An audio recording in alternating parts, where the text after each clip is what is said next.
applauding on your behalf. Tell them about the president's idea. Let the conversation get done.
Ladies and gentlemen, the President of the United States.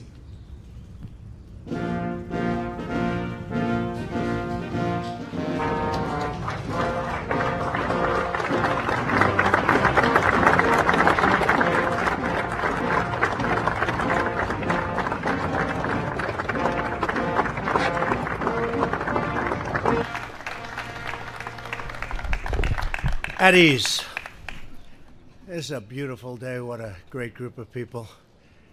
Star athletes and stars in every way. It's an honor to have you at the White House.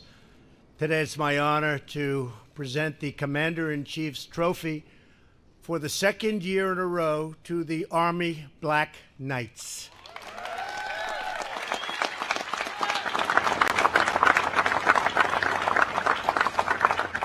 We're pleased to be joined by Vice President Mike Pence. Thank you, Mike.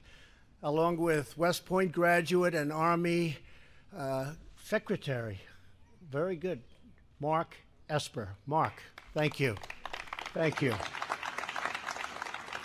Also, a man who has done unbelievably well for a long period of time, Army Chief of Staff, Mark Milley. Where's Mark? Hi, Mark. And Sergeant Major of the Army, Daniel Daly. Thanks also. Thank you. Thank you, Daniel. Thank you, Daniel. Also, thanks to members of Congress, Mike Conaway, Trent Kelly, and Steve Womack. Thank you, fellas. Thank you very much. Thank you. I especially want to welcome West Point Superintendent, Lieutenant General Darrell Williams. Thank you, Darrell. Great job.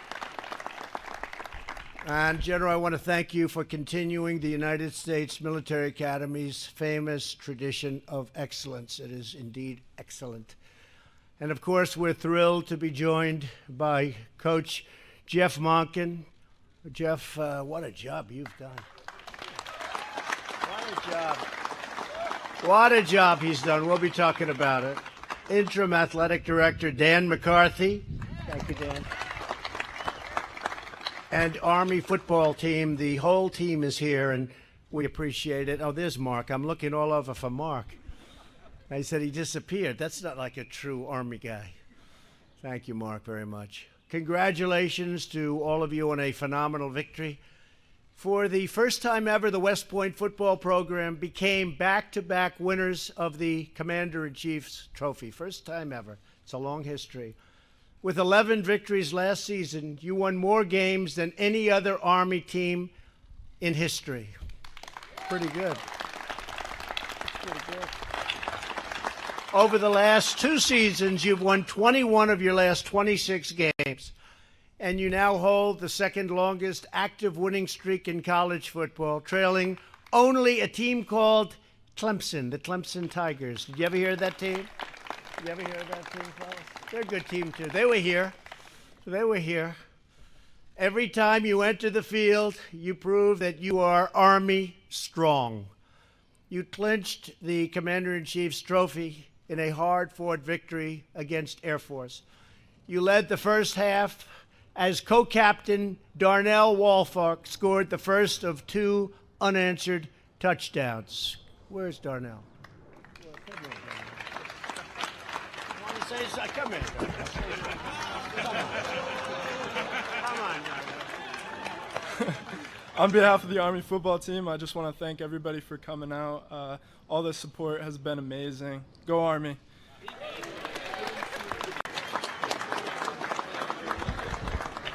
Good player. Then Air Force came surging back, closing your lead to only 3 points. Well, that's not good. You were a little concerned, Coach? You don't get concerned. He wasn't concerned. But as Army always does, you held the line. Linebackers James Noctegal and co-team captain Cole Christensen made a pivotal, really, and I mean this was pivotal, 4th down stop in the final 2 minutes of the game, securing a 17-14 win for the Black Knights. It was a tough game. Air Force is tough. They've always been tough, Coach. I've seen their record. He goes, not that tough. You then won your 3rd bowl victory in 3 years, tying an FBS bowl record with an outstanding and astonishing 70 points against a very good team, the Houston Cougars. In that game, quarterback Kelvin Hopkins dodged defenders left and right in a magnificent 77-yard touchdown run, the longest in Army Bowl history. Where's Kelvin?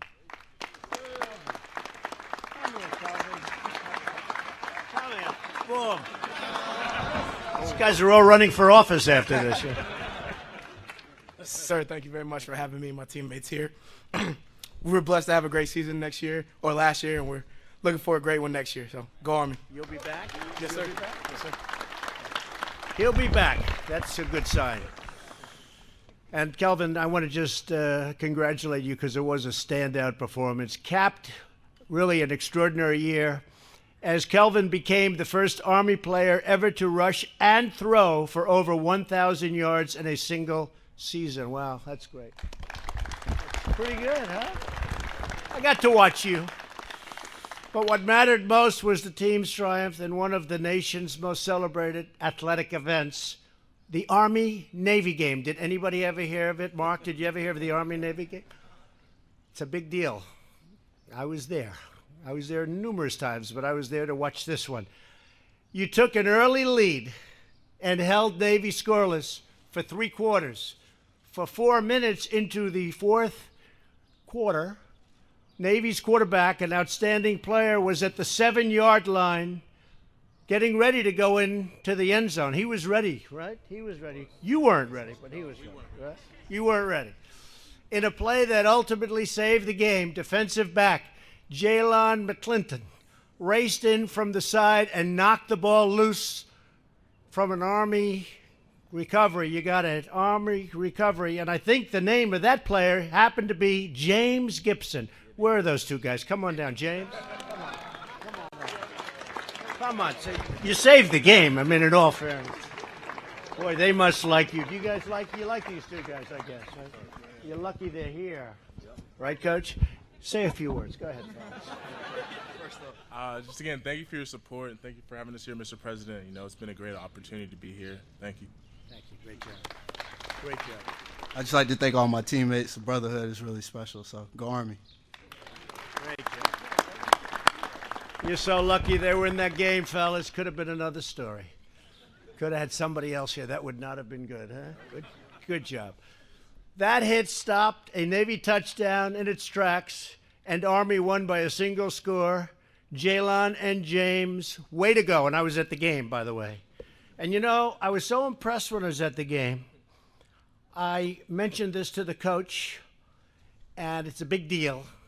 I hope it doesn't become the story, but it is a big story because I'm going to look at doing a waiver for Service Academy athletes who can get into the major leagues like the NFL, hockey, baseball. We're going to see if we can do it, and they'll serve their time after they're finished with professional sports. And that'll make things, can you imagine this incredible coach with that little asset? Because I would imagine that would make recruiting a little bit easier. Yes, sir. So we're going to, on behalf of the coach, who's a tremendous guy, we're going to look at a waiver for the service academies. They'll serve their time after. I think it sounds good, right? I think it sounds good. I've always watched Used to be 5 years and 4 years, and it's a long time. That's a long time. Now it's 2 years, but it's another 4 years, 4 or 5 years that you have to do things. So they'll serve it afterwards, Coach. Good luck, Coach. If you win again, which I know you will, you'll do it with that, but good luck. I think it's a great idea. I think it's really fair, too. From 1997 to 2015, Army won only 4 games against other service academies. Think of that. Now, with your victories over Air Force and Navy and a lot of other great schools and some football powers, you have won 5 in a row and ended last season ranked 19th in the nation. Think of that. Coach Monken's record of success earned him the prestigious George Munger and Vince Lombardi Coach of the Year awards. And, Coach, I just think it's an amazing job that you've done. And I really want you to come up and say a few words, Coach, because a few people have been able to do in the coaching world what you've been able to do. And you did have that little bit of a restriction. Some people would call it a lot, and you still always seem to win. So, Coach, say a few words, please.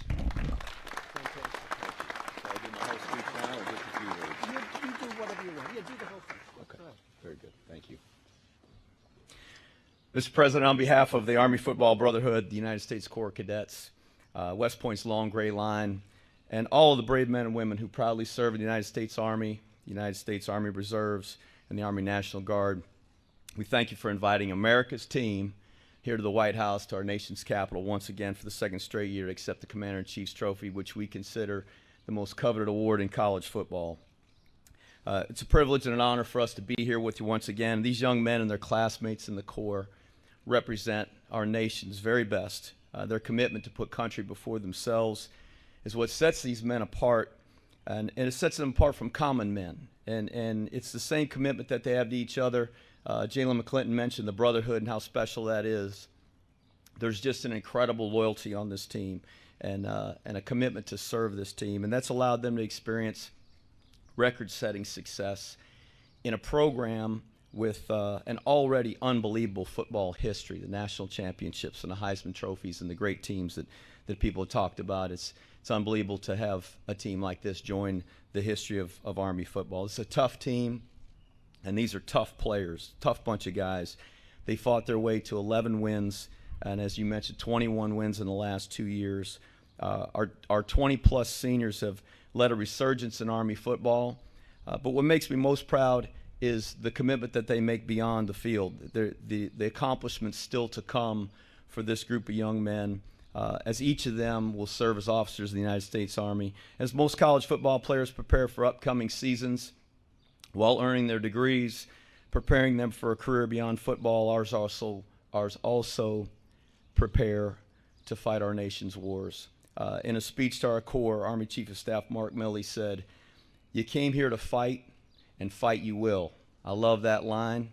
And just as this team fought this year against opponents who wanted to take their place on the victory stand, they'll fight against those who want to take what's ours as a nation and stand.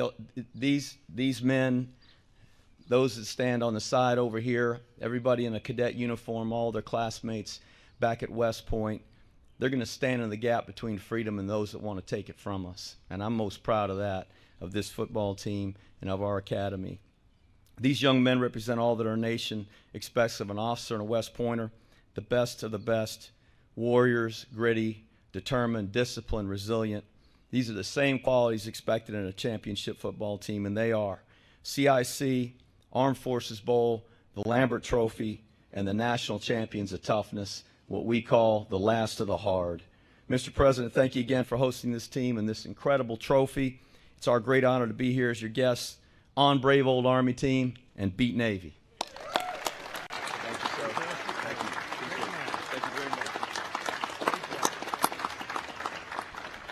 much. And I was telling some of the incredible talent behind me, we were taking pictures in the Oval Office right behind the Resolute desk. That's been around for a long time, a lot of great presidents. And we were talking about our country, how well our country's doing. And we've increased the military budget when I first came in from way down to $700 billion, Coach. $700 billion. You could do a good job with that. and then 716, and now it's even going up a little bit higher. We'll soon have the strongest we've ever had, even proportionately the strongest military that we've ever had. And our country, needless to say, is doing fantastically well. We're setting records, over 100 days of stock market wins, meaning the highest in history. Over 100 days we've had of stock market wins, and our unemployment numbers are the best in 51 years, and for certain groups, African American, Asian American, women is now 71 years, but the other groups, and Hispanic American, historic lows on unemployment. History of our country, the best we've had. So we're very proud to have everybody with us, and I have to say, as president, I have no greater honor than to serve as the commander-in-chief of America's Armed Forces. I'm very proud of it. I know that all of you are a great football team, but it's not only a football team. You're the future in the United States Army. So important. And I'm very proud of a man named Mark Milley, who's sitting right here, because he's done a fantastic job. And come here, stand up, Mark. We introduce you, but you don't like to stand up.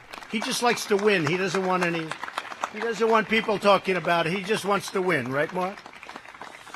Thank you, Mark, very much. I appreciate it. When you first entered West Point, each and every one of you pledged to serve our nation after graduation. You represented the best of America, and millions of your fellow citizens admire and respect you. And I just want to thank you all for your selfless commitment to this country. When he was superintendent of West Point, General Douglas MacArthur, who was one of the best students in the history of West Point, I always used to hear he was the single best. And I don't know how you do that, but he was a great student, a great academic, which a lot of people didn't know. He made athletics a mandatory part of the academy curriculum and set a clear goal. Every cadet, an athlete. That's what every cadet, an athlete. Some things you can't learn in a classroom, and at the United States Military Academy, you push yourself to the limit in body and mind and spirit because you play for more than a trophy. The lessons you learn on the football field will help you to lead on the battlefield. And hopefully we won't have too many battles because we're building a military so strong that nobody's going to mess with us. Nobody. When you play for Army, you're taught the courage to take a hit, the strength to sacrifice for your team, and the grit to fight for every single inch. You give all that you have, and you never let up until that mission is done, until you've gained that victory. The Army, Navy, Marines, Air Force, Coast Guard, all of the United States Armed Forces are the strongest, toughest, bravest, and fiercest warriors the world has ever known. We have the greatest military right now that the world has ever known. And we're doing some additional things, like for our great veterans. They don't know right now, it looks like so far off, but someday they'll be veterans. We're taking care of our veterans like never before. We just approved, after 44 years, they've been trying to get it, Veterans Choice. Rather than waiting for days and weeks and months to see a doctor, if there's a wait, you go right outside, you get to a local doctor who's a great doctor, we pay the bill, and you get yourself fixed up. They've been trying to get that mark for 44 years, as you know. And plenty of other things have been passed for our great veterans. With us today are 28 seniors on the team who will soon graduate, become second lieutenants, and enter different branches of the Army, including infantry, armor, field artillery, and air defense artillery. Wherever your country needs you, we know you will serve with integrity, loyalty, honor, courage, and an unbreakable will to win, win, win. We love that sound. Don't we love that word? Yep. That's a great word. You know it well. Armies always, and this great Army of ours, always fights to victory, always. To the entire Black Knights team, congratulations once again on your historic victories, and keep on that path to just winning and making us all very proud of you, because we are all very, very proud of you. So, Coach, I want to congratulate you again. That's an incredible job. The job you've done is like few others, very few others. And I know some coaches. I know some coaches in other leagues. I know some coaches in the NFL. Jeff, they have great, great respect for you as a coach and as a man, and I just want to let you know that. So you know who I'm talking about, right?